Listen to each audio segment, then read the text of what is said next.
ਦੋਸਤੋ ਪੰਜਾਬੀ ਟ੍ਰਿਬਿਊਨ ਦੇ ਰੋਜ਼ਾਨਾ ਪ੍ਰੋਗਰਾਮ ਵੇਲੇ ਦੀ ਗੱਲ ਵਿੱਚ ਤੁਹਾਡਾ ਸਵਾਗਤ ਹੈ। ਮੈਂ ਆਤਿਸ਼ ਗੁਪਤਾ ਤੁਹਾਡੇ ਸਾਹਮਣੇ ਹਾਜ਼ਰ ਹਾਂ ਤੇ ਅੱਜ ਅਸੀਂ ਗੱਲ ਕਰਾਂਗੇ ਸਿਆਸੀ ਚੁਸਤੀ।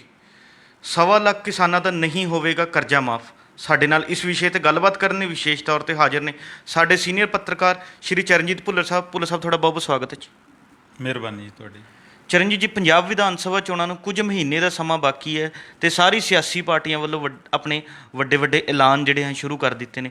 ਇਸੇ ਦੌਰਾਨ ਪੰਜਾਬ ਸਰਕਾਰ ਨੇ ਵੀ ਖੇਤ ਮਜ਼ਦੂਰਾਂ ਅਤੇ ਗੈਰ ਜ਼ਮੀਨੀ ਕਿਸਾਨਾਂ ਲਈ ਕਰਜ਼ਾ ਮਾਫੀ ਦਾ ਇੱਕ ਐਲਾਨ ਕੀਤਾ ਹੈ। ਭਾਵੇਂ ਸੂਬਾ ਸਰਕਾਰ ਨੇ ਕਿਸਾਨਾਂ ਦੀ ਪੂਰੀ ਕਰਜ਼ਾ ਮਾਫੀ ਦਾ ਜਿਹੜਾ ਐਲਾਨ ਕੀਤਾ ਸੀ, ਪਰ ਸਮੇਂ ਦੇ ਨਾਲ ਕਿਸਾਨ ਉਸ ਆਪਣੇ ਵਾਅਦੇ ਤੋਂ ਜਿਹੜਾ ਪਿੱਛੇ ਹਟ ਗਈ। ਤੇ ਅਸੀਂ ਜਾਣਨਾ ਚਾਹਾਂਗੇ, ਸਰਕਾਰ ਨੇ ਹੁਣ ਚੋਣਾਂ ਦੇ ਨਜ਼ਦੀਕ ਆਉਂਦਿਆਂ ਨੂੰ ਦੇਖ ਇਹ ਖੇਤ ਮਜ਼ਦੂਰ ਅਤੇ ਗੈਰ ਜ਼ਮੀਨੀ ਕਿਸਾਨਾਂ ਨੂੰ ਲੈ ਕੇ ਤਾਂ ਇਹ ਐਲਾਨ ਕਰ ਦਿੱਤਾ, ਪਰ ਹੋਰ ਖੇਤ ਮਜ਼ਦੂਰਾਂ ਨੂੰ ਲੈ ਕੇ ਜਾਂ ਕਿਸਾਨੀ ਨੂੰ ਲੈ ਕੇ ਸਰਕਾਰ ਕਿਸ ਤਰ੍ਹਾਂ ਇਹ ਕਦਮ ਚੁੱਕਣ ਜਾ ਰਹੀ ਹੈ? ਦੇਖੋ, ਪਹਿਲੀ ਗੱਲ ਤਾਂ ਇਹ ਹੈਗਾ ਕਿ ਸਾਡਾ ਜਿਹੜਾ ਪੰਜਾਬ ਹੈ ਇਹ ਇੱਕ ਐਗਰੀਕਲਚਰ ਸਟੇਟ ਹੈ ਔਰ ਪੰਜਾਬ ਦਾ ਜਿਹੜਾ ਸਮੁੱਚਾ ਅਰਥਚਾਰਾ ਹੈ ਉਹ ਐਗਰੀਕਲਚਰ ਦੇ ਦੁਆਲੇ ਜਿਹੜਾ ਰਿਵੋਲਵ ਕਰਦਾ ਹੈ। ਤਾਂ ਆਸ ਕੀਤੀ ਜਾਂਦੀ ਹੈ ਕਿ ਜਿਹੜੀਆਂ ਸਾਡੀਆਂ ਸਰਕਾਰਾਂ ਨੇ ਕਿ ਉਹਨਾਂ ਦੀਆਂ ਪਲੈਨਿੰਗਾਂ ਦਾ, ਉਹਨਾਂ ਦੀਆਂ ਪਾਲਿਸੀਆਂ ਔਰ ਉਹਨਾਂ ਦੇ ਕਾਨੂੰਨਾਂ ਦਾ ਜਿਹੜਾ ਮੇਨ ਕੇਂਦਰ ਬਿੰਦੂ ਹੋਏਗਾ ਉਹ ਐਗਰੀਕਲਚਰ ਹੋਏਗੀ। ਪਰ ਪਿਛਲੀਆਂ ਸਰਕਾਰਾਂ ਨੇ ਵੀ ਔਰ ਹੁਣ ਵਾਲੀ ਸਰਕਾਰ ਨੇ ਵੀ ਆਪਣਾ ਜਿਹੜਾ ਫੋਕਸ ਹੈ ਖੇਤੀ 'ਤੇ ਉਸ ਤਰੀਕੇ ਦਾ ਨਹੀਂ ਕੀਤਾ ਜਿਸ ਤਰ੍ਹਾਂ ਦੀ ਕਿਸਾਨਾਂ ਦੀ ਜਾਂ ਖੇਤਾਂ ਦੀ ਹਾਲਾਤ ਬਣੇ ਹੋਏ ਹੈ ਉਸ ਕਿਸਮ ਦਾ ਚਾਹੀਦਾ ਸੀਗਾ ਜੀ। ਤਾਂ ਹਮੇਸ਼ਾ ਹੀ ਜਿਹੜੀਆਂ ਸਾਡੀਆਂ ਸਰਕਾਰਾਂ ਨੇ ਜਾਂ ਪੋਲੀਟੀਕਲ ਪਾਰਟੀਆਂ ਨੇ ਉਹਨਾਂ ਨੇ ਕਿਸਾਨ ਨੂੰ ਇੱਕ ਵੋਟ ਬੈਂਕ ਦੇ ਤੌਰ 'ਤੇ ਜਾਂ ਇੱਕ ਵੋਟਰ ਦੇ ਤੌਰ 'ਤੇ ਹੀ ਦੇਖਿਆ ਜੀ। ਹਾਲਾਂਕਿ ਕਿਸਾਨ ਹਮੇਸ਼ਾ ਹਰ ਕਿਸੇ ਨੂੰ ਹੀ ਇੱਕ ਇਨਸਾਨ ਦੇ ਤੌਰ 'ਤੇ ਦੇਖਦਾ ਆਇਆ ਹੈਗਾ ਔਰ ਇੱਕ ਇਹ ਇਕੱਲਾ ਕਿਸਾਨ ਹੀ ਹੈ ਕਿ ਜਿਹੜਾ ਸਰਬੱਤ ਦਾ ਜਾਂ ਸਮੁੱਚੀ ਲੋਕਾਈ ਦਾ ਭਲਾ ਮੰਗਦਾ ਹੈ ਔਰ ਸਮੁੱਚੇ ਸਾਡੇ ਦੇਸ਼ ਨੂੰ ਅਨਾਜ ਦਾ ਜਿਹੜਾ ਭੰਡਾਰ ਹੈ ਉਹ ਭਰਦਾ ਹੈਗਾ ਜੀ। ਕਿਸਾਨ ਹੀ ਹੈ ਜਿਹੜਾ ਚਿੜੀ ਜਨੌਰਾਂ ਦੀ ਸੁੱਖ ਮੰਗਦਾ ਹੈ, ਪਾਂਧੀਆਂ ਦੀ ਸੁੱਖ ਮੰਗਦਾ ਹੈ, ਪਰ ਉਲਟਾ ਕਿਸਾਨ ਦਾ ਜਿਹੜਾ ਬੋਝਾ ਹੈ ਉਹ ਹਮੇਸ਼ਾ ਖਾਲੀ ਰਹਿੰਦਾ ਹੈ। ਇਹ ਕਿਸਾਨ ਦਾ ਜਿਗਰਾ ਹੀ ਹੈ ਕਿ ਜਿਹੜਾ ਆਪਣੀ ਫਸਲ 'ਤੇ ਗੜੇ ਪੈਣ ਤੋਂ ਬਾਅਦ ਵਿਛੀ ਹੋਈ ਫਸਲ ਨੂੰ ਦੇਖ ਕੇ ਫਿਰ ਵੀ ਕਹਿੰਦਾ ਕਿ ਉਹ ਮਾਲਿਕ ਤੇਰੀ ਰਜ਼ਾ। ਅਤੇ ਜਿਹੜਾ ਕਿਸਾਨ ਇਸ ਕਿਸਮ ਦੀ ਨੇਚਰ ਦਾ ਰੱਖਦਾ ਹੈ ਔਰ ਉਸ ਕਿਸਾਨ ਨਾਲ ਸਾਡੀਆਂ ਸਰਕਾਰਾਂ ਇਸ ਕਿਸਮ ਦਾ ਵਰਤਾਓ ਕਰਦੀਆਂ ਨੇ ਔਰ ਉਸ ਦੀ ਕੰਡੀਸ਼ਨ ਡੇ ਬਾਈ ਡੇ ਮਾੜੀ ਹੁੰਦੀ ਜਾ ਰਹੀ ਹੈ ਔਰ ਜਿਹੜੇ ਸਾਡੇ ਹੁਕਮਰਾਨ ਹੈ ਉਹਨਾਂ ਦੀ ਜਿਹੜੀ ਮਾਲੀ ਹਾਲਤ ਹੈ ਉਹ ਕਈ ਗੁਣਾ ਜਾਂ ਦੁੱਗਣੀ ਚੌਗੁਣੀ ਲਗਾਤਾਰ ਇਨਕਰੀਜ਼ ਹੁੰਦੀ ਜਾ ਰਹੀ ਹੈ। ਤਾਂ ਜਿਹੜੀ ਆਪਾਂ ਅੱਜ ਗੱਲ ਇੱਥੇ ਰੱਖ ਰਹੇ ਹਾਂ ਆਪਣੇ ਦਰਸ਼ਕਾਂ ਅੱਗੇ ਉਹ ਇਹ ਹੈ ਕਿ ਪੰਜਾਬ ਸਰਕਾਰ ਨੇ ਅੱਜ ਹੀ ਇੱਕ ਫੈਸਲਾ ਕੀਤਾ ਹੈ, ਚਾਹੇ ਇਹ ਫੈਸਲਾ ਪੁਰਾਣਾ ਹੈ ਪਰ ਲਟਕਿਆ ਹੋਇਆ ਸੀਗਾ, ਜਿਹਦੇ ਵਿੱਚ ਉਹਨਾਂ ਨੇ ਇਹ ਕਿਹਾ ਹੈ ਕਿ ਅਸੀਂ ਜਿਹੜੇ ਖੇਤ ਮਜ਼ਦੂਰ ਹੈ ਔਰ ਗੈਰ ਜ਼ਮੀਨੇ ਕਿਸਾਨ ਨੇ ਜੀ ਉਹਨਾਂ ਦਾ ਜਿਹੜਾ 590 ਕਰੋੜ ਦਾ ਕਰਜ਼ਾ ਹੈ ਉਹ ਜਲਦੀ ਅਸੀਂ ਇੱਕ ਸਮਾਗਮ ਰੱਖ ਕੇ ਮਾਫ ਕਰਾਂਗੇ ਔਰ ਪ੍ਰਤੀ ਕਿਸਾਨ ਅਸੀਂ 20-20 ਹਜ਼ਾਰ ਰੁਪਏ ਦੇ ਜਿਹੜੇ ਚੈੱਕ ਹੈ ਉਹਨਾਂ ਨੂੰ ਸੌਂਪਾਂਗੇ। ਦੇਖੋ ਆਤਿਸ਼, ਜਦੋਂ ਕਾਂਗਰਸ ਪਾਰਟੀ ਨੇ ਚੋਣ ਪ੍ਰਚਾਰ ਦੇ ਵਿੱਚ ਕੁੱਦੀ ਹੋਈ ਸੀ 2017 ਦੇ ਵਿੱਚ, ਤਾਂ ਉਸ ਟਾਈਮ ਇੱਕ ਨਾਅਰਾ ਦਿੱਤਾ ਗਿਆ ਸੀ, ਕਰਜ਼ਾ ਕੁਰਕੀ ਖਤਮ, ਫਸਲ ਦੀ ਪੂਰੀ ਰਕਮ ਜੀ, ਜਿਹਦਾ ਮਤਲਬ ਅਣਜਾਣ ਬੰਦਾ ਵੀ ਅਨਪੜ੍ਹ ਬੰਦਾ ਵੀ ਸਮਝਦਾ ਹੈਗਾ ਕਿ ਸਰਕਾਰ ਨੇ ਪ੍ਰੋਮਿਸ ਕੀਤਾ ਪੰਜਾਬ ਦੇ ਕਿਸਾਨਾਂ ਨਾਲ ਜੀ ਔਰ ਗੈਰ ਜ਼ਮੀਨੀ ਕਿਸਾਨਾਂ ਦੇ ਨਾਲ ਕਿ ਅਸੀਂ ਉਹਨਾਂ ਦਾ ਸਮੁੱਚਾ ਜਿਹੜਾ ਕਰਜ਼ਾ ਹੈ ਉਹ ਮੁਆਫ ਕਰਾਂਗੇ। ਪਰ ਉਸ ਤੋਂ ਬਾਅਦ ਹੁੰਦਾ ਕੀ ਹੈ ਕਿ ਸਰਕਾਰ ਆਪਣੀ ਜਿਹੜੀ ਡੈਟ ਰਿਲੀਫ ਸਕੀਮ ਹੈ ਉਹ ਤਾਂ ਘਟਦੀ ਹੈ, ਪਰ ਉਹਦੇ ਵਿੱਚ ਕਿਤੇ ਵੀ ਪਹਿਲੀ ਗੱਲ ਤਾਂ ਗੈਰ ਜ਼ਮੀਨੀ ਕਿਸਾਨਾਂ ਦਾ ਪਲੱਸ ਜਿਹੜੇ ਖੇਤ ਮਜ਼ਦੂਰ ਹੈ ਉਹਨਾਂ ਦਾ ਜ਼ਿਕਰ ਨਹੀਂ ਹੁੰਦਾ ਜੀ।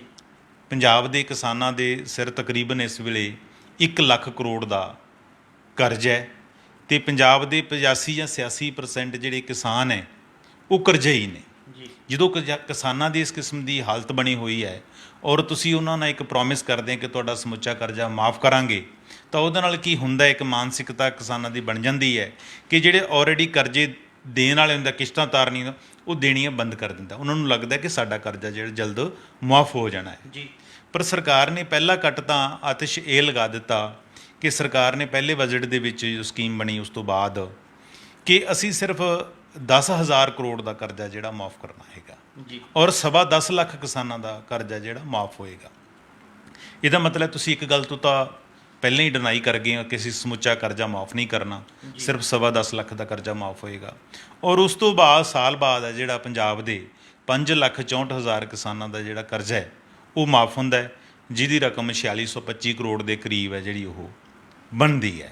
ਤਾਂ ਇਸ ਲਿਹਾਜ਼ ਨਾਲ ਦੇਖੀਏ ਤਾਂ ਹਜੇ ਵੀ 5 ਜਾਂ ਪੌਣੇ 6 ਲੱਖ 5 ਜਾਂ 5.5 ਲੱਖ ਕਿਸਾਨਾਂ ਦਾ ਕਰਜ਼ਾ ਜਿਹੜਾ ਮਾਫ ਕਰਨਾ ਰਹਿੰਦਾ ਹੈਗਾ।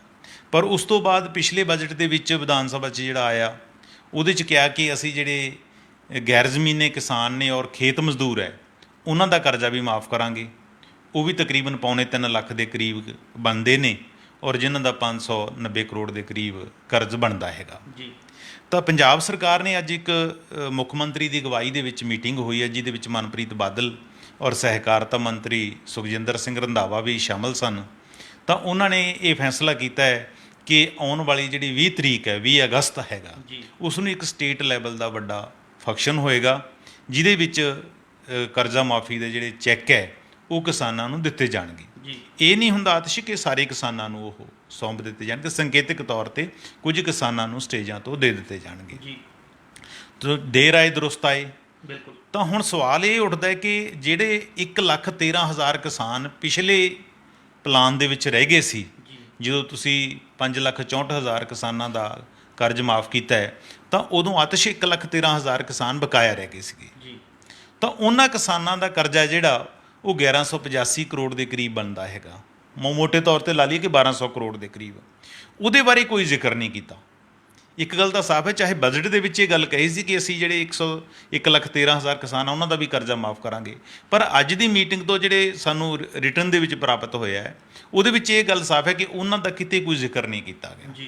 ਤਾਂ ਉਹ ਤੋਂ ਲੱਗਦਾ ਹੈ ਕਿ ਜਿਹੜੀ ਸਰਕਾਰ ਹੈ ਉਹਦੀ ਕਿਤੇ ਕੋਈ ਦਿਆਨਤਦਾਰੀ ਦਿਖ ਨਹੀਂ ਰਹੀ। ਹੋ ਸਕਦਾ ਹੈ ਕਿ ਉਹ ਇਸ ਗੱਲ ਤੋਂ ਮੁੱਕਰ ਜਾਵੇ ਕਿਉਂਕਿ ਵੱਡੀ ਉਹ ਵੀ ਹਿੱਸਾ ਸੀ, 1.25 ਲੱਖ ਦੇ ਕਰੀਬ ਕਿਸਾਨ ਨੂੰ, ਕੋਈ ਛੋਟੇ ਨਹੀਂ ਹੁੰਦੇ। ਤਾਂ ਉਹਨਾਂ ਦਾ ਵੀ ਇਹਦੇ ਵਿੱਚ ਰੱਖਿਆ ਜਾ ਸਕਦਾ ਸੀਗਾ, ਪਰ ਉਹਨਾਂ ਨੂੰ ਆਊਟ ਕੀਤਾ ਜਾਪਦਾ ਹੈ। ਹੋ ਸਕਦਾ ਕਿ ਦੇਰ ਸਵਾਰ ਸਰਕਾਰ ਉਹਨਾਂ ਦਾ ਵੀ ਕੋਈ ਸਟੈਪ ਲੈ ਲੇ, ਉਹਨਾਂ ਦੇ ਲਈ ਵੀ ਕੋਈ ਫੰਕਸ਼ਨ ਰੱਖ ਲਵੇ। ਪਰ ਹੁਣ ਮੁੱਢਲੇ ਤੌਰ ਤੇ ਉਹਨਾਂ ਨੇ ਜਿਹੜਾ ਟਾਰਗੇਟ ਕੀਤਾ ਉਹ ਖੇਤ ਮਜ਼ਦੂਰਾਂ ਨੂੰ ਕੀਤਾ, ਕਿਉਂਕਿ ਬਹੁਤੇ ਤਾਂ ਦਲਿਤ ਭਾਈਚਾਰੇ ਨਾਲ ਤਾਲੁਕ ਰੱਖਦੇ ਨੇ। ਉਸ ਐਂਗਲ ਤੋਂ ਸਿਆਸੀ ਨਜ਼ਰੀਏ ਤੋਂ ਵੀ ਇਹ ਰੱਖਿਆ ਹੋ ਸਕਦਾ ਹੈਗਾ। ਪਰ ਇਹਦੇ ਨਾਲ ਉਹਨਾਂ ਕਿਸਾਨਾਂ ਦੇ ਵਿੱਚ ਜ਼ਰੂਰ ਨਿਰਾਸ਼ਾ ਜਾਏਗੀ ਕਿ ਜਿਹੜੇ ਪਿਛਲੇ 2-2.5 ਸਾਲ ਤੋਂ ਵੇਟ ਕਰ ਰਹੇ ਸੀ, ਜਿਨ੍ਹਾਂ ਦਾ ਨਾਂ ਆ ਗਿਆ ਸੀ ਲਿਸਟਾਂ ਦੇ ਵਿੱਚ ਕਿ ਤੁਹਾਡਾ ਕਰਜ਼ਾ ਮਾਫ ਹੋਏਗਾ, ਉਸ ਤੋਂ ਬਾਅਦ ਤਾਂ ਉਹਨਾਂ ਨੇ ਵਿਆਜ ਹੈ ਜਿਹੜਾ ਭਰਤਾ ਹੋਏਗਾ, ਜਾਂ ਸਰਕਾਰ ਨੇ ਹੁਣ ਜੇ ਮਾਫ ਨਾ ਕੀਤਾ ਤਾਂ ਹੋਰ ਉਹਨਾਂ ਦੇ ਸਿਰ ਜਿਹੜਾ ਵਿਆਜ ਪੈ ਜਾਏਗਾ। ਤਾਂ ਸਰਕਾਰ ਨੂੰ ਇਹ ਗੱਲ ਅੱਜ ਨਾਲ ਦੀ ਨਾਲ ਸਪਸ਼ਟ ਕਰਨੀ ਚਾਹੀਦੀ ਸੀ ਕਿ ਅਸੀਂ ਇਹਨਾਂ ਦਾ ਹੁਣ ਕਰਾਂਗੇ। ਜਿਹੜੇ ਬਾਕੀ ਬਕਾਇਆ ਕਿਸਾਨ ਰਹੇ ਹੈ ਉਹਨਾਂ ਦਾ ਕਰਜ਼ਾ ਜਿਹੜਾ ਉਹ ਕਦੋਂ ਮਾਫ ਹੋਏਗਾ। ਘੱਟੋ ਘੱਟ ਪੰਜਾਬ ਦੇ ਉਹਨਾਂ ਲੱਖਾਂ ਕਿਸਾਨਾਂ ਦੀ ਜਿਹੜੀ ਝਾਕ ਹੈ ਉਹਨਾਂ ਨੂੰ ਸਪਸ਼ਟਤਾ ਹੋਵੇ, ਉਹਨਾਂ ਨੂੰ ਕਲੀਅਰਤਾ ਹੋਵੇ, ਕਿਉਂਕਿ ਨਹੀਂ ਤਾਂ ਵਿਚਾਰੇ 2.5 ਸਾਲ ਤੋਂ ਪੌਣੇ 3 ਸਾਲ ਤੋਂ ਇੱਕੋ ਉਮੀਦ ਨਾਲ ਬੈਠੇ ਨੇ ਕਿ ਸਾਡਾ ਕਰਜ਼ਾ ਜਿਹੜਾ ਮਾਫ ਕਰ ਦੇਣਾ ਸਰਕਾਰ ਨੇ। ਕਿਸ਼ਤਾਂ ਤਾਰਨੀ ਉਹਨਾਂ ਨੇ ਬੰਦ ਕਰਤੀਆਂ, ਬੈਂਕਾਂ ਵਾਲਿਆਂ ਨੇ ਉਹਨਾਂ ਦੇ ਘਰ ਜਿਹੜੇ ਗੇੜੇ ਮਾਰ ਰਹੇ ਨੇ। ਹੁਣ ਵੀ ਇਹ ਜਿਹੜਾ ਸੁਸਾਇਟੀਆਂ ਵਾਲਾ ਮਾਫ ਹੋਣਾ, ਇਹਨਾਂ ਦਾ ਜਿਹੜਾ ਆਪਾਂ ਗੱਲ ਕਰ ਰਹੇ ਹਾਂ ਖੇਤ ਮਜ਼ਦੂਰਾਂ ਵਾਲਾ, ਇਹਨਾਂ ਨੇ ਪਿੰਡਾਂ ਦੀਆਂ ਕੋਆਪਰੇਟਿਵ ਸੁਸਾਇਟੀਆਂ ਤੋਂ ਕਰ ਚੁੱਕਿਆ, ਉਹ ਮਾਫ ਹੋਣਾ ਹੈ। ਔਰ ਇਹ ਕਰਜ਼ ਮਾਫ ਕਰਨ ਲਈ ਸਰਕਾਰ ਇਹ ਨਹੀਂ ਕਿ ਦੇਖੋ ਸਰਕਾਰਾਂ ਦੀ ਇੱਕ ਅਸੀਂ ਕਹਿੰਦੇ ਹਾਂ ਕਿ ਕੋਵਿਡ ਮਹਾਮਾਰੀ ਦੇ ਵਿੱਚ ਅਸੀਂ ਕਹਿੰਦੇ ਕਿ ਕੋਈ ਪੋਲੀਟੀਕਲ ਪਾਰਟੀਆਂ ਕੋਈ ਧਰਨਾ ਨਹੀਂ ਲਾ ਸਕਦੀਆਂ, ਕੋਈ ਮੁਜ਼ਾਹਰਾ ਨਹੀਂ ਕਰ ਸਕਦੀਆਂ। ਔਰ ਪੰਜਾਬ ਦੇ ਵਿੱਚ ਕਿੰਨੇ ਪਰਚੇ ਵੀ ਦਰਜ ਹੋਏ ਨੇ। ਪਰ ਹੁਣ ਪੰਜਾਬ ਸਰਕਾਰ ਕਹਿ ਰਹੀ ਹੈ ਕਿ ਅਸੀਂ ਸਟੇਟ ਲੈਵਲ ਦਾ ਫੰਕਸ਼ਨ ਕਰਾਂਗੇ। ਹੁਣ ਇਹ ਤਾਂ ਨਹੀਂ ਕਲੀਅਰ ਕੀਤਾ ਕਿ ਵਰਚੁਅਲ ਕਰਨਗੇ, ਕਿਵੇਂ ਕਰਨਗੇ, ਪਰ ਮੈਨੂੰ ਲੱਗਦਾ ਕਿ ਜਿਹੜੀ ਇਹਨਾਂ ਦਾ ਟਰੈਕ ਰਿਕਾਰਡ ਦੇਖੀਏ ਤਾਂ ਆਪਾਂ ਕਿ ਕੋਈ ਵੱਡਾ ਫੰਕਸ਼ਨ ਕਰਨਗੇ। ਕਿਉਂਕਿ ਪਹਿਲਾਂ ਵੀ ਜਦੋਂ ਕਰਜ਼ਾ ਮਾਫੀ ਦੇ ਸਮਾਗਮ ਕੀਤੇ ਸੀ ਪੰਜਾਬ ਦੇ ਵਿੱਚ ਤਾਂ ਚੀਫ ਮਿਨਿਸਟਰ ਨੇ ਮਾਨਸਾ ਕੀਤਾ ਸੀ। ਤੁਹਾਡੇ ਚੇਤੇ ਹੋ ਗਏ, ਗੁਰਦਾਸ ਮਾਨ ਵੀ ਇਹਨਾਂ ਨੇ ਬੁਲਾਇਆ ਸੀਗਾ, ਕਲਾਕਾਰ ਬੁਲਾਏ ਸੀ। ਤਕਰੀਬਨ 9.25 ਕਰੋੜ ਦੇ ਕਰੀਬ ਜਿਹੜਾ ਖਰਚਾ ਉਹਨਾਂ ਸਮਾਗਮਾਂ ਦਾ ਆਇਆ ਸੀ। ਜੇ ਹੁਣ ਵੀ ਕਰਨਗੇ ਸਮਾਗਮ ਕਰਨਗੇ ਤਾਂ ਉਹਦਾ ਗੱਲ ਸਾਫ਼ ਹੋਏਗੀ ਕਿ ਪਹਿਲੀ ਗੱਲ ਤਾਂ ਕਿ ਤੁਸੀਂ ਆਪਣਾ ਵਾਅਦਾ ਜਿਹੜਾ ਪਹਿਲੇ ਸਾਲ ਪੂਰਾ ਕਰਨਾ ਸੀ ਉਹ 4.5 ਸਾਲ ਬਾਅਦ ਪੂਰਾ ਕਰ ਰਹੇ ਹੋ, ਔਰ ਉਸ ਦੇ ਵਿੱਚੋਂ ਵੀ ਤੁਸੀਂ ਆਪਣਾ ਸਿਆਸੀ ਲਾਹਾ ਦੇਖ ਰਹੇ ਹੋ, ਕਿਉਂਕਿ ਚੋਣਾਂ ਵਾਲਾ ਵਰ੍ਹਾ ਹੈਗਾ। ਆਉਣ ਵਾਲੇ ਦਿਨਾਂ ਦੇ ਵਿੱਚ ਚੋਣਾਂ ਹੋਣੀਆਂ, ਔਰ ਕਿਸਾਨ ਹੈ ਜਿਹੜਾ ਹੁਣ ਇਸ ਵੇਲੇ ਸੈਂਟਰਲ ਪੁਆਇੰਟ ਬਣਿਆ ਹੋਇਆ, ਕਿਉਂਕਿ ਖੇਤੀ ਕਾਨੂੰਨਾਂ ਨੂੰ ਲੈ ਕੇ ਕਿਸਾਨ ਹੈ ਜਿਹੜਾ ਸੜਕਾਂ 'ਤੇ ਉਤਰਿਆ ਹੋਇਆ ਹੈ, ਔਰ ਜਿਹੜੇ ਸਾਡੀ ਰੂਲਿੰਗ ਪਾਰਟੀ ਦੇ MLA ਜਾਂ ਵਜ਼ੀਰ ਹੈ ਉਹਨਾਂ ਦਾ ਪਿੰਡਾਂ ਦੇ ਵਿੱਚ ਵੜਨਾ ਬੜਾ ਮੁਸ਼ਕਲ ਹੋਇਆ ਪਿਆ। ਹੋ ਸਕਦਾ ਇਸ ਕਿਸਮ ਦਾ ਵੀ ਕੋਈ ਪ੍ਰੈਸ਼ਰ ਹੋਵੇ, ਤਾਂ ਫਿਲਹਾਲ ਤਾਂ ਆਤਿਸ਼ ਇਹੀ ਲੱਗਦਾ ਹੈ ਕਿ ਖੇਤ ਮਜ਼ਦੂਰਾਂ ਔਰ ਗੈਰ ਜ਼ਮੀਨ ਜਿਹੜੇ ਲੈਂਡਲੈਸ ਫਾਰਮਰ ਹੈ ਉਹੀ ਕਰਜ਼ਾ ਮਾਫ ਕਰਨ ਜਾ ਰਹੀ ਹੈ, ਅਤੇ ਦੂਜੇ ਕਿਸਾਨ ਜਿਹੜੇ ਬਕਾਇਆ ਰਹਿ ਗਏ ਉਹਨਾਂ ਦਾ ਕਰਜ਼ਾ ਕਦੋਂ ਮਾਫ ਹੋਏਗਾ ਇਹ ਤਾਂ ਸਰਕਾਰ ਹੀ ਜਾਣਦੀ ਹੈ। ਚਰਨਜੀਤ ਜੀ, ਪਿਛਲੇ 3 ਦਹਾਕਿਆਂ ਦੇ ਜੇਕਰ ਝਾਕੀ ਮਾਰੀਏ ਤਾਂ 3 ਦਹਾਕਿਆਂ ਤੋਂ ਕਿਸਾਨ ਖੁਦਕੁਸ਼ੀਆਂ ਤੇ ਕਿਸਾਨ ਕਰਜ਼ਿਆਂ ਦੇ ਮੁੱਦੇ ਜਿਹੜੇ ਆ ਵੱਡੇ ਪੱਧਰ ਤੇ ਉੱਭਰ ਕੇ ਸਾਹਮਣੇ ਆ ਰਹੇ ਨੇ, ਪਰ ਅਸੀਂ ਜਾਣਨਾ ਚਾਹਾਂਗੇ ਕਈ ਸਰਕਾਰਾਂ ਬਦਲ ਗਈਆਂ ਵੀ ਕਿ ਸਰਕਾਰਾਂ ਦਾ ਇਹਨਾਂ ਮੁੱਦਿਆਂ ਨੂੰ ਲੈ ਕੇ ਕਿਸ ਤਰ੍ਹਾਂ ਰੁਖ ਦੇਖਣ ਨੂੰ ਮਿਲਿਆ। ਦੇਖੋ, ਸਰਕਾਰਾਂ ਦਾ ਤਾਂ ਜੇ ਰੁਖ ਠੀਕ ਹੁੰਦਾ ਕਿਸਾਨੀ ਪ੍ਰਤੀ ਤਾਂ ਕਿਸਾਨੀ ਇਸ ਮੋੜ ਤੇ ਪਹੁੰਚਣੀ ਨਹੀਂ ਸੀ। ਕੋਈ ਇਹ ਤਾਂ ਹੈ ਨਹੀਂ ਕਿ ਖੇਤ ਹੈ ਜਿਹੜੇ ਰਾਤੋਂ ਰਾਤ ਫੇਲ ਹੋ ਗਏ ਨੇ, ਫਸਲਾਂ ਨੇ ਰਾਤੋਂ ਰਾਤ ਜਵਾਬ ਦਿੱਤਾ ਹੈ, ਕਿਸਾਨੀ ਨੇ ਰਾਤੋਂ ਰਾਤ ਖੁਦਕੁਸ਼ੀਆਂ ਕਰਨੀਆਂ ਸ਼ੁਰੂ ਕਰ ਦਿੱਤੀਆਂ। ਦੇਖੋ, ਜਦੋਂ ਗਰੀਬੀ ਦਾ ਅਤੇ ਦੁੱਖਾਂ ਦਾ ਅੰਤ ਹੋ ਜਾਂਦਾ ਹੈ ਤਾਂ ਕਿਸਾਨ ਹੈ ਜਿਹੜਾ ਉਦੋਂ ਖੁਦਕੁਸ਼ੀ ਵਰਗਾ ਜਿਹੜਾ ਸਟੈਪ ਹੈ ਉਹ ਚੁੱਕਦਾ ਹੈਗਾ। ਉਹ ਤਾਂ ਆਪਣੇ ਦੁੱਖਾਂ ਤੋਂ ਦੇਖੋ ਸੁਰਖਰੂ ਹੋ ਜਾਂਦਾ ਹੈ ਖੁਦਕੁਸ਼ੀ ਕਰਕੇ, ਪਰ ਪਿੱਛੋਂ ਉਹਦੇ ਪਰਿਵਾਰ ਨੂੰ ਜਿਹੜਾ ਝੱਲਣਾ ਪੈਂਦਾ ਹੈ ਉਹ ਅਸੀਂ ਪੰਜਾਬ ਦੇ ਕਿਸੇ ਵੀ ਪਿੰਡ ਦੇ ਕਿਸੇ ਵੀ ਕਿਸਾਨ ਘਰ ਦੇ ਵਿੱਚ ਜਾਂ ਖੇਤ ਮਜ਼ਦੂਰ ਦੇ ਘਰ ਵਿੱਚ ਜਾ ਕੇ ਦੇਖ ਸਕਦੇ ਹਾਂ ਕਿ ਜਿਹੜਾ ਸੰਤਾਪ ਪਿੱਛੇ ਪਰਿਵਾਰ ਹੰਡਾਉਂਦਾ ਹੈਗਾ। ਔਰ ਸਾਡੀਆਂ ਸਰਕਾਰਾਂ ਉਸ ਚੀਜ਼ ਨੂੰ ਐਕਸਪਲੋਇਟ ਕਰਦੀਆਂ ਨੇ। ਤੁਹਾਨੂੰ ਚੇਤੇ ਹੋਏਗਾ ਕਿ ਇਹਦੇ ਕਾਰਨ ਚਾਹੇ ਆਪਾਂ ਇਹ ਸਮਝਦੇ ਹਾਂ ਕਿ ਜਦੋਂ 90 ਦੇ ਦਹਾਕੇ ਦੇ ਵਿੱਚ ਕਾਟਨ ਕਰੌਪ ਫੇਲ ਹੋਣੀ ਸ਼ੁਰੂ ਹੋਈ ਸੀਗੀ ਤਾਂ ਸਰਕਾਰਾਂ ਨੂੰ ਚਾਹੀਦਾ ਸੀ ਕਿ ਉਸ ਟਾਈਮ ਹੀ ਕੋਈ ਪੈਂਤੜਾ ਜਿਹੜਾ ਲਿਆ ਜਾਂਦਾ, ਪਰ ਸਰਕਾਰਾਂ ਨੇ ਉਸ ਪਾਸੇ ਕੋਈ ਧਿਆਨ ਨਹੀਂ ਦਿੱਤਾ। ਮੈਂ ਖੁਦ ਦੇਖਦਾ ਰਿਹਾ ਕਿ 92 ਤੋਂ ਜਦੋਂ ਇੱਕ ਲਕੀਰ ਵੱਜਣੀ ਸ਼ੁਰੂ ਹੋਈ ਕਿ ਕਿਸਾਨ ਦਾ ਜਿਹੜਾ ਖਰਚਾ ਹੈ ਔਰ ਉਹਦੀ ਜਿਹੜੀ ਆਮਦਨ ਹੈ ਉਹ ਘਟਣੀ ਸ਼ੁਰੂ ਹੋ ਗਈ। ਜਿਉਂ-ਜਿਉਂ ਆਮਦਨ ਘਟਦੀ ਗਈ ਖਰਚੇ ਦੂਸਰੀ ਤਰਫ ਹੈ ਜਿਹੜੇ ਉਹ ਵੱਧਦੇ ਗਏ। ਅਲਟੀਮੇਟਲੀ ਕਿਸਾਨ ਹੈ ਜਿਹੜਾ ਆਪਣੀ ਕਾਟਨ ਕਰੌਪ ਨੂੰ ਜਾਂ ਦੂਸਰੀਆਂ ਫਸਲਾਂ ਨੂੰ ਪਾਲਣ ਦੇ ਲਈ ਕਰਜ਼ੇ ਚੁੱਕਦਾ ਰਿਹਾ, ਬੈਂਕਾਂ ਤੋਂ ਚੁੱਕਦਾ ਰਿਹਾ, ਆੜ੍ਹਤੀਓ ਤੋਂ ਚੁੱਕਦਾ ਰਿਹਾ। ਅਲਟੀਮੇਟਲੀ ਕੀ ਹੋਏਗਾ ਕਿ ਜਿਹੜੀ ਇਨਕਮ ਹੈ ਉਹਦੀ ਜ਼ੀਰੋ ਹੋ ਗਈ ਔਰ ਜਿਹੜਾ ਕਰਜ਼ਾ ਹੈ ਡੇ ਬਾਈ ਡੇ ਉਹਦੇ ਸਿਰ ਚੜ੍ਹਦਾ ਗਿਆ। ਜਦੋਂ ਕੋਈ ਰਾਹ ਨਾ ਦੇਖਿਆ ਕਿਸੇ ਪਾਸਿਓਂ ਵੀ ਤਾਂ ਕਿਸਾਨਾਂ ਨੇ ਜਿਹੜੀਆਂ ਖੁਦਕੁਸ਼ੀਆਂ ਕਰਨੀਆਂ ਸ਼ੁਰੂ ਕਰ ਦਿੱਤੀਆਂ। ਤਾਂ ਚਾਹੀਦਾ ਸੀ ਕਿ ਟਾਈਮਲੀ ਸਰਕਾਰਾਂ ਇੰਟਰਵੀਨ ਕਰਦੀਆਂ ਕਿ ਮੌਕੇ ਦੇ ਹਾਲਾਤਾਂ ਮੁਤਾਬਕ ਚਾਹੇ ਉਹ ਸੈਂਟਰ ਗੌਰਮੈਂਟ ਹੈ ਚਾਹੇ ਸਟੇਟ ਗੌਰਮੈਂਟ ਹੈ ਸਾਂਝੇ ਤੌਰ 'ਤੇ ਕੋਈ ਇਹੋ ਜਿਹੀ ਨੀਤੀ ਲੈ ਕੇ ਆਉਂਦੀਆਂ ਕਿ ਕਿਸਾਨਾਂ ਨੂੰ ਇਸ ਦਲਦਲ ਦੇ ਵਿੱਚੋਂ ਕੱਢਦੀਆਂ। ਪਰ ਸਰਕਾਰਾਂ ਹਮੇਸ਼ਾ ਹੀ ਇੱਕ ਗੱਲ 'ਤੇ ਇਹਨਾਂ ਨੇ ਰੱਟ ਲਾਈ ਵੀ ਸੀ ਕਿ ਅਸੀਂ ਤੁਹਾਨੂੰ ਸੁਧਰੇ ਹੋਏ ਬੀਜ ਦੇਵਾਂਗੇ, ਤੁਹਾਨੂੰ ਵਧੀਆ ਕੀਟਨਾਸ਼ਕ ਦਵਾਈਆਂ ਦੇਵਾਂਗੇ।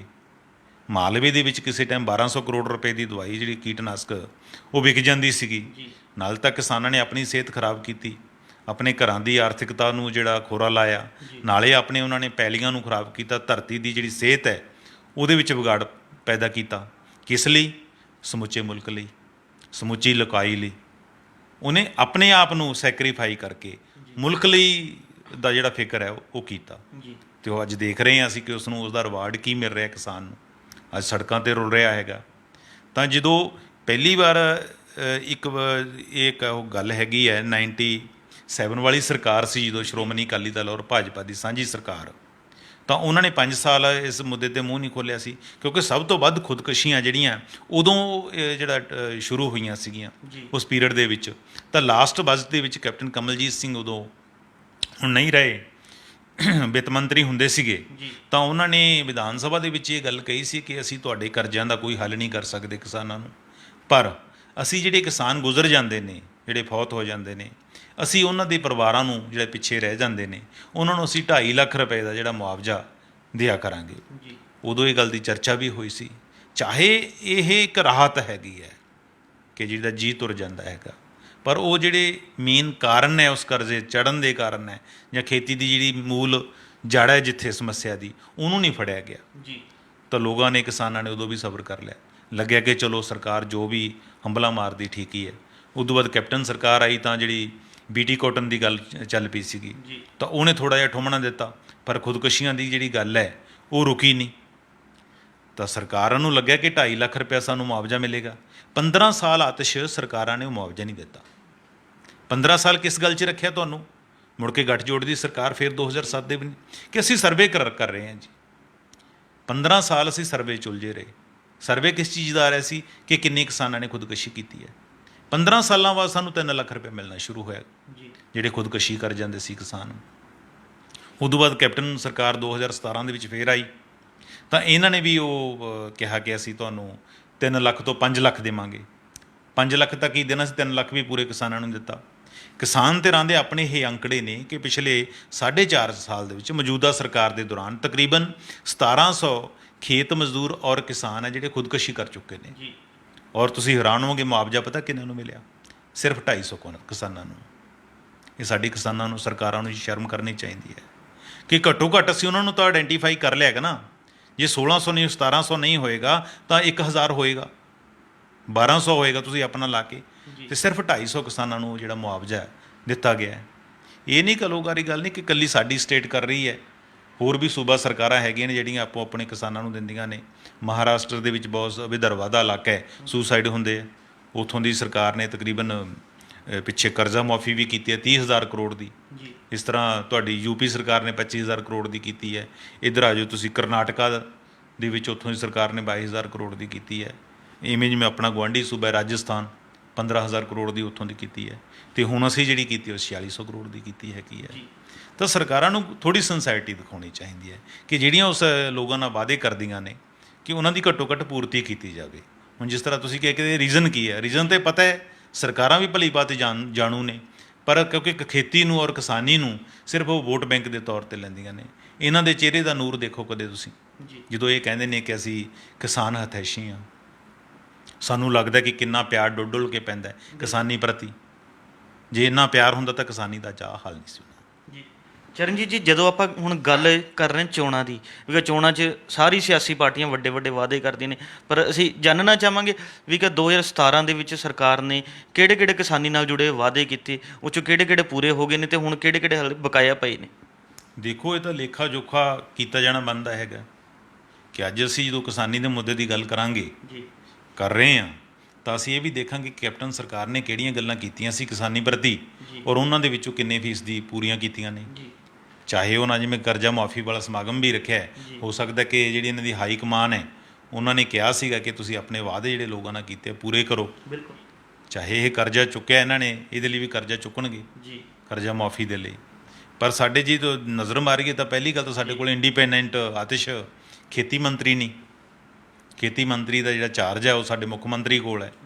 ਤਾਂ ਉਹ ਕਿੰਨੇ ਕੁ ਖੇਤਾਂ 'ਚ ਗਏ ਹੈ, ਕਿੰਨੀਆਂ ਕੁ ਉਹਨਾਂ ਨੇ ਮੀਟਿੰਗਾਂ ਕੀਤੀਆਂ ਨੇ। ਕਿਸਾਨ ਅਕਸਰ ਇਸ ਗੱਲ ਦੀ ਜਿਹੜੀ ਚਰਚਾ ਕਰਦੇ ਨੇ। ਦੂਸਰਾ, ਸਾਡੀ ਕੋਈ ਐਗਰੀਕਲਚਰ ਪਾਲਿਸੀ ਨਹੀਂ ਹੈਗੀ, ਜਿਵੇਂ ਅਸੀਂ ਪਹਿਲਾਂ ਵੀ ਕਈ ਵਾਰ ਗੱਲ ਕਰ ਚੁੱਕੇ ਹਾਂ। ਫਾਰਮਰ ਕਮਿਸ਼ਨ ਨੇ ਪਾਲਿਸੀ ਬਣਾਈ ਹੈ, ਅਜੇ ਤੱਕ ਉਹ ਉਸ ਨੂੰ ਲਾਗੂ ਨਹੀਂ ਕੀਤਾ ਗਿਆ। ਇਸ ਤੋਂ ਸਾਡੀ ਸੁਸਾਇਟੀ ਦਾ ਪਤਾ ਲੱਗ ਸਕਦਾ ਹੈਗਾ। ਫਿਰ ਅਸੀਂ ਕਿ 2018 ਦੇ ਵਿੱਚ ਕਿਹਾ ਕਿ ਸਾਡੇ ਸੂਬੇ ਦੇ ਵਿੱਚ ਅਸੀਂ ਕ੍ਰੌਪ ਇੰਸ਼ੋਰੈਂਸ ਸਕੀਮ ਲਾਗੂ ਕਰਾਂਗੇ, ਅਸੀਂ ਕ੍ਰੌਪ ਇੰਸ਼ੋਰੈਂਸ ਜਿਹੜੀ ਕਾਰਪੋਰੇਸ਼ਨ ਬਣਾਵਾਂਗੇ। ਅੱਜ ਤੱਕ ਸਰਕਾਰ ਨੇ ਉਹ ਨਹੀਂ ਬਣਾਈ। ਦੇਖੋ, ਗੁਜਰਾਤ ਨੇ ਜਾਂ ਮੱਧ ਪ੍ਰਦੇਸ਼ ਹੈ, ਉਹਨਾਂ ਨੇ ਵੀ ਪਹਿਲਾਂ ਸੈਂਟਰ ਦੀ ਸਕੀਮ ਚੱਲਦੀ ਹੈ, ਉਸ ਤੋਂ ਬਾਅਦ ਉਹਨਾਂ ਨੇ ਕਿਹਾ ਕਿ ਸਾਨੂੰ ਇਹ 12 ਨਹੀਂ ਖਾਂਦੀ, ਅਸੀਂ ਆਪਣੀ ਸਟੇਟ ਗਵਰਨਮੈਂਟ ਤਰਫੋਂ ਬਣਾਵਾਂਗੇ। ਉਹਨਾਂ ਨੇ ਖੜੀਆਂ ਕੀਤੀਆਂ ਨੇ, ਤਾਂ ਉਹ ਆਪਣੇ ਫਾਰਮਰ ਨੂੰ ਦੇ ਰਹੇ ਨੇ, ਕਿਉਂਕਿ ਵੱਡੀ ਮਾਰ ਤਾਂ ਕਈ ਵਾਰੀ ਕੁਦਰਤ ਦੀ ਪੈਂਦੀ ਹੈ ਕਿਸਾਨ ਨੂੰ। ਬਿਲਕੁਲ। ਕਦੇ ਜ਼ਿਆਦਾ ਡੋਬਾ ਪੈ ਗਿਆ, ਕਦੇ ਸੋਕਾ ਪੈ ਗਿਆ। ਪਰ ਅਮਰਿੰਦਰ ਸਿੰਘ ਨੇ ਇਹ ਗੱਲ ਖੁਦ ਕਹੀ ਸੀ, ਪਰ ਅਜੇ ਤੱਕ ਪੂਰੀ ਨਹੀਂ ਕੀਤੀ। ਉਸ ਤੋਂ ਬਾਅਦ ਇਹਨਾਂ ਨੇ ਕਿਹਾ ਕਿ ਅਸੀਂ ਪ੍ਰਾਈਸ ਸਟੈਬਲਾਈਜੇਸ਼ਨ ਜਿਹੜਾ ਫੰਡ ਹੈ ਉਹਦੇ ਰਿਗਾਰਡਿੰਗ ਬਿੱਲ ਲੈ ਕੇ ਆਵਾਂਗੇ। ਕੈਬਨਿਟ ਦੇ ਵਿੱਚ ਪਾਸ ਵੀ ਹੋ ਗਿਆ ਸੀਗਾ, ਪਰ ਅਜੇ ਤੱਕ ਉਹ ਬਿੱਲ ਹੈ ਜਿਹੜਾ ਵਿਧਾਨ ਸਭਾ ਦੇ ਵਿੱਚ ਨਹੀਂ ਆਇਆ। ਉਹਦੇ ਵਿੱਚ ਸੀਗਾ ਕਿ ਜੇ ਫਲਾਂ ਔਰ ਸਬਜ਼ੀਆਂ ਦਾ ਰੇਟ ਲੋੜੋਂ ਵੱਧ ਗਿਰ ਪੈਂਦਾ ਹੈਗਾ ਤਾਂ ਅਸੀਂ ਉਹਨਾਂ ਫਾਰਮਰ ਦੀ ਜਿਹੜੀ ਕਿਸਾਨਾਂ ਦੀ ਜਾਂ ਕਾਸ਼ਤਕਾਰਾਂ ਦੀ ਮਦਦ ਕਰਾਂਗੇ। ਇਸ ਤਰ੍ਹਾਂ MIS ਸੀਗੇ, ਮਾਰਕੀਟਿੰਗ ਇੰਟਰਵੈਂਸ਼ਨ ਸਕੀਮ ਸੀਗੀ। ਪੰਜਾਬ ਸਰਕਾਰ ਨੇ ਅੱਜ ਤੱਕ ਉਹਦਾ ਕੋਈ ਲਾਹਾ ਨਹੀਂ ਲਿਆ। ਪੰਜਾਬ ਦੇ 10-12 ਸੂਬੇ ਨੇ ਜਿਹੜੇ ਸੈਂਟਰ ਨੂੰ ਉਹ ਸਕੀਮ ਕੀ ਹੈ ਕਿ ਜਦੋਂ ਵੀ ਫਲਾਂ ਔਰ ਸਬਜ਼ੀਆਂ ਦਾ ਕੋਈ ਰੇਟ ਗਿਰਦਾ ਹੈਗਾ MSP ਤੋਂ ਹੇਠਾਂ, ਖੈਰੇ ਤੇ ਨਹੀਂ, ਜਦੋਂ ਵੀ ਜ਼ਿਆਦਾ ਗਿਰ ਜਾਂਦਾ ਹੈਗਾ ਤਾਂ ਸਟੇਟ ਗਵਰਨਮੈਂਟ ਹੈ ਜਿਹੜੀ ਸੈਂਟਰ ਗਵਰਨਮੈਂਟ ਨੂੰ ਲੈਟਰ ਲਿਖਦੀ ਹੈ ਕਿ ਸਾਨੂੰ MIS ਦੇ ਤਹਿਤ ਹੈ ਜਿਹੜਾ ਫੰਡ ਦਿੱਤਾ ਜਾਵੇ। ਤਾਂ ਉਹਦੇ ਵਿੱਚ 50% ਹੈ ਜਿਹੜਾ ਕੰਟਰੀਬਿਊਟ ਸੈਂਟਰ ਕਰਦਾ ਹੈ, 50 ਸਟੇਟ ਕਰਦਾ ਹੈ। ਜਿਵੇਂ ਹਿਮਾਚਲ ਪ੍ਰਦੇਸ਼ ਦੇ ਵਿੱਚ ਕਈ ਵਾਰੀ ਲੋੜੋਂ ਵੱਧ ਭਾਅ ਗਿਰ ਜਾਂਦੇ ਆ ਐਪਲ ਦੇ, ਤਾਂ ਉਦੋਂ ਇਹ ਚੀਜ਼ ਉਹਨਾਂ ਦਾ ਫਾਇਦਾ ਲੈਂਦੇ ਹੈਗੇ ਨੇ। ਤਾਂ ਇਸ ਕਿਸਮ ਦੇ ਸਟੈਪ ਹੈ ਜਿਹੜੇ ਲੈਣੇ ਬਣਦੇ ਸੀਗੇ। ਫਿਰ ਤੁਸੀਂ ਖੁਦਕੁਸ਼ੀ ਪੀੜਤ ਪਰਿਵਾਰਾਂ ਨੂੰ ਕਿਹਾ ਕਿ 5 ਲੱਖ ਦੇਵਾਂਗੇ, ਉਹ ਨਹੀਂ ਦਿੱਤਾ। ਫਿਰ ਤੁਸੀਂ ਵਿਧਾਨ ਸਭਾ ਦੀ ਕਮੇਟੀ ਸਾਰੇ ਪੰਜਾਬ ਦੇ ਵਿੱਚ ਭੇਜੀ ਕਿ ਅਸੀਂ ਇਹਨੂੰ ਦੇਖਾਂਗੇ ਕਿ ਇਹਦੇ ਕਾਰਨ ਕੀ ਹੈ। ਉਹਨੇ ਕਮੇਟੀ ਨੇ ਰਿਪੋਰਟ ਦਿੱਤੀ, ਅਜੇ ਤੱਕ ਉਹ ਕਮੇਟੀ ਦੀ ਰਿਪੋਰਟ ਹੈ ਜਿਹੜੀ ਵਿਧਾਨ ਸਭਾ 'ਚ ਨਹੀਂ ਰੱਖੀ ਗਈ। ਫਿਰ ਸਭ ਤੋਂ ਵੱਡਾ ਜਿਹੜਾ ਇਸ਼ੂ ਹੈ ਕਿ ਕਿਸਾਨ ਹੈ ਜਿਹੜਾ ਉਹੀ ਕ੍ਰੌਪ ਪੈਟਰਨ ਹੈ ਉਹਦਾ, ਝੋਨੇ ਵਾਲਾ ਅਤੇ ਕਣਕ ਵਾਲਾ। ਕਿਸਾਨ ਕੀ ਕਰੇ? ਤੁਸੀਂ ਕਹਿੰਦੇ ਹੋ ਕਿਸਾਨਾਂ ਨੂੰ ਇਹਦੇ 'ਚੋਂ ਨਿਕਲੋ, ਤੁਸੀਂ ਕਹਿ ਦਿੰਦੇ ਹੋ ਕਿ ਅਸੀਂ ਐਤਕੀ ਰਕਬਾ ਵਧਾਤਾ, ਕਾਟਨ ਹੇਠ ਰਕਬਾ ਵਧਾਤਾ, ਮੱਕੀ ਹੇਠ ਵਧਾ ਦਿੱਤਾ। ਤੁਸੀਂ ਜਿਹੜੀ ਕ੍ਰੌਪ ਡਾਇਵਰਸੀਫਾਈ ਕਰਨ ਦੇ ਲਈ ਤੁਸੀਂ ਕੀ ਤੁਹਾਡੀ ਪਲੈਨਿੰਗ ਹੈ? 4.5 ਸਾਲ 'ਚ ਕੀ ਸਰਕਾਰ ਨੇ ਕੀਤਾ ਹੈ? ਉਹ ਵੀ ਜਿੱਦੇ ਕਰਜ਼ਾ ਮਾਫੀ ਸਮਾਗਮ ਹੋਇਆ ਉਹਦੇ ਦੱਸਣਾ ਬਣਦਾ ਹੈਗਾ। ਤਾਂ ਇਹ ਮੋਟੇ ਤੌਰ ਤੇ ਦੇਖਦੇ ਹਾਂ ਤਾਂ ਸਰਕਾਰ ਹੈ ਜਿਹੜੀ ਉਹਨੇ ਸਿਰਫ ਇਹ ਤਾਂ ਕਹਿਤਾ ਕਿ ਅਸੀਂ ਖੇਤਾਂ ਤੇ ਟਿਊਬਵੈੱਲਾਂ ਨੂੰ ਜਿਹੜੀ ਬਿਜਲੀ ਹੈ ਮੁਫਤ ਦੇਵਾਂਗੇ। ਪਿਛਲੀ ਸਰਕਾਰ ਵੀ ਇਹੀ ਕਰਦੀ ਰਹੀ। ਆਤਿਸ਼ ਇਹ ਮੈਟਰ ਨਹੀਂ ਕਰਦਾ ਹੁੰਦਾ ਕਿ ਤੁਸੀਂ ਮੁੱਖ ਮੰਤਰੀ 4 ਵਾਰੀ ਬਣੇ ਹੋ ਜਾਂ 5 ਵਾਰੀ ਬਣੇ ਹੋ ਜਾਂ 2 ਵਾਰੀ ਬਣੇ ਆ। ਮੈਟਰ ਇਹ ਕਰਦਾ ਕਿ ਤੁਸੀਂ ਕੀਤਾ ਕੀ ਹੈ ਲੋਕਾਂ ਲਈ, ਜਿਨ੍ਹਾਂ ਲੋਕਾਂ ਨੇ ਤੁਹਾਨੂੰ ਵੋਟਾਂ ਪਾਈਆਂ ਸੀ। ਲਛਮਣ ਸਿੰਘ ਗਿੱਲ ਨੂੰ ਅੱਜ ਤੱਕ ਲੋਕ ਯਾਦ ਕਰਦੇ ਨੇ। ਉਹਨੇ ਪੰਜਾਬੀ ਭਾਸ਼ਾ ਐਕਟ ਬਣਾਇਆ ਸੀਗਾ, ਕਿੰਨਾ 5-6 ਮਹੀਨੇ ਉਹਦੀ ਸ਼ਾਇਦ ਹੁਕੂਮਤ ਰਹੀ ਸੀਗੀ, ਪਰ ਅੱਜ ਤੱਕ ਵੀ ਲੋਕ ਯਾਦ ਕਰਦੇ ਨੇ। ਤਾਂ ਚਾਹੀਦਾ ਇਹ ਹੈ ਕਿ ਅਸੀਂ ਗਿਣਤੀ ਨਾ ਵਧਾਓ ਤੁਸੀਂ ਕਿ ਅਸੀਂ 2 ਵਾਰੀ ਮੁੱਖ ਮੰਤਰੀ ਬਣ ਗਏ, 4 ਵਾਰੀ ਬਣ ਗਏ। ਲੋੜ ਇਸ ਗੱਲ ਦੀ ਚਾਹੇ ਤੁਸੀਂ 10 ਦਿਨਾਂ ਲਈ ਬਣੋ ਕਿ ਲੋਕਾਂ ਲਈ ਤੁਸੀਂ ਕੀ ਕਰਦੇ ਹੋ। ਤਾਂ ਹੁਣ ਆਉਣ ਵਾਲੇ ਦਿਨਾਂ 'ਚ ਲੋਕ ਹੈ ਜਿਹੜਾ ਜਦੋਂ ਚੋਣ ਪ੍ਰਚਾਰ ਸ਼ੁਰੂ ਹੋ ਗਏ, ਚੋਣਾਂ ਨੇੜੇ ਆਉਣਗੀਆਂ, ਤਾਂ ਲੋਕ ਇਹਨਾਂ ਨੂੰ ਸਵਾਲ ਕਰਨਗੇ। ਜਿੱਥੇ ਸਟੇਟ ਗੌਰਮੈਂਟ ਨੂੰ ਸਵਾਲ ਹੋਣਗੇ ਉੱਥੇ ਸੈਂਟਰ ਦੀ ਗੌਰਮੈਂਟ ਨੂੰ ਵੀ ਸਵਾਲ ਆਉਣਗੇ, ਕਿਉਂਕਿ ਸੈਂਟਰ ਦੀ ਗੌਰਮੈਂਟ ਵੀ ਹੁਣ ਕਿਸਾਨੀ ਨੂੰ ਖੇਤਾਂ ਤੋਂ ਬਾਹਰ ਕਰਕੇ ਕਾਰਪੋਰੇਟਾਂ ਨੂੰ ਉੱਥੇ ਐਂਟਰ ਕਰਾਉਣਾ ਚਾਹੁੰਦੀ ਹੈ। ਇਹ ਸਨ ਸਾਡੇ ਸੀਨੀਅਰ ਪੱਤਰਕਾਰ ਸ਼੍ਰੀ ਚਰਨਜੀਤ ਭੁੱਲਰ, ਜਿਨ੍ਹਾਂ ਨੇ ਸਾਨੂੰ ਦੱਸਿਆ ਵੀ ਕਿ ਸਿਆਸੀ ਪਾਰਟੀਆਂ ਕਿਸਾਨ ਹਿਤੈਸ਼ੀ ਹੋਣ ਦੇ ਵੱਡੇ ਵੱਡੇ ਦਾਅਵੇ ਤਾਂ ਕਰਦੀਆਂ ਨੇ, ਪਰ ਸੱਤਾ 'ਚ ਆਉਣ ਤੋਂ ਬਾਅਦ ਉਹ ਕਿੰਨਾ ਕੁ ਜਿਹੜਾ ਹੈਗਾ ਕਿਸਾਨੀ ਨੂੰ ਲੈ ਕੇ ਸੁਹੀਰਦ ਨੇ, ਇਹ ਸਭ ਦੇ ਸਾਹਮਣੇ ਹੀ ਹੈ। ਹੁਣ ਚੋਣਾਂ ਨਜ਼ਦੀਕ ਆਉਂਦੀਆਂ ਜਾ ਰਹੀਆਂ ਨੇ, ਲੋਕ ਸਰਕਾਰਾਂ ਨੂੰ ਵੀ ਪੁੱਛਣਗੇ, ਵਿਰੋਧੀਆਂ ਨੂੰ ਵੀ ਪੁੱਛਣਗੇ ਕਿ ਤੁਸੀਂ ਸਾਡੇ ਲਈ ਕੀ ਕੀਤਾ, ਤੁਸੀਂ ਸਾਡੇ ਲਈ ਕੀ ਆਵਾਜ਼ ਚੁੱਕੀ ਹੈ। ਇਹ ਹੁਣ ਆਉਣ ਵਾਲਾ ਸਮਾਂ ਹੀ ਦੱਸੇਗਾ। ਕੱਲ੍ਹ ਨੂੰ ਇਸੇ ਸਮੇਂ ਇੱਕ ਨਵੇਂ ਮੁੱਦੇ ਦੇ ਨਾਲ ਫਿਰ ਮਿਲਾਂਗੇ ਪ੍ਰੋਗਰਾਮ ਵੇਲੇ ਦੀ ਗੱਲ ਵਿੱਚ। ਧੰਨਵਾਦ।